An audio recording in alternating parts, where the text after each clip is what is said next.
Bonjour à tous. Dans la capsule précédente, nous avons vu à quoi correspondait la vitesse initiale d'une réaction enzymatique. Dans cette capsule, nous allons nous intéresser à la manière dont on peut déterminer cette vitesse initiale. Rappelons-nous qu'il y a deux méthodes pour déterminer la vitesse initiale.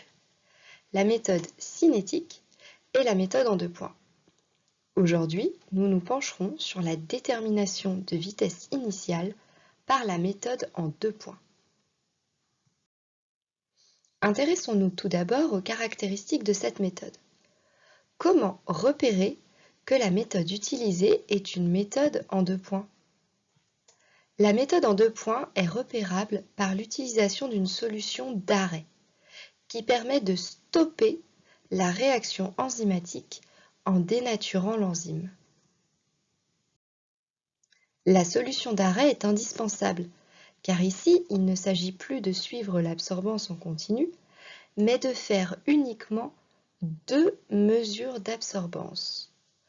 Une en début de réaction, pour t égale 0 minutes, et une en fin de réaction, pour t égale 4 minutes par exemple. Ainsi, dans notre tube à essai, nous mettons le substrat, auquel nous ajoutons l'enzyme, dans un tampon approprié. Après 4 minutes de réaction, une partie du substrat a été transformée en produit et il est temps de stopper la réaction. Pour cela, nous utilisons une solution d'arrêt, comme de la soude par exemple, qui va dénaturer les protéines et donc rendre notre enzyme non fonctionnelle.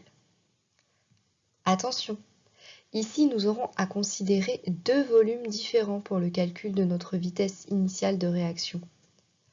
Le volume du milieu réactionnel, qui correspond au milieu en présence de substrat et d'enzymes, et le volume du milieu de mesure ou de lecture, qui correspond au milieu en présence du substrat, de l'enzyme et surtout en présence de la solution d'arrêt.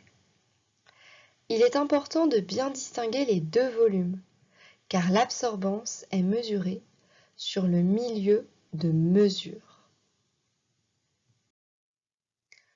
Concernant le temps de réaction de la méthode en deux points, à partir de quoi est-il défini?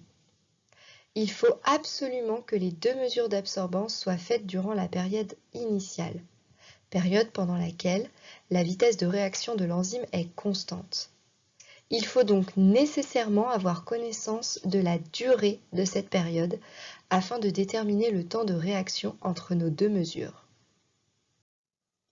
Comme défini dans la capsule sur la vitesse initiale de réaction, la VI est égale à delta concentration sur delta T, le tout exprimé en mol par litre et par seconde.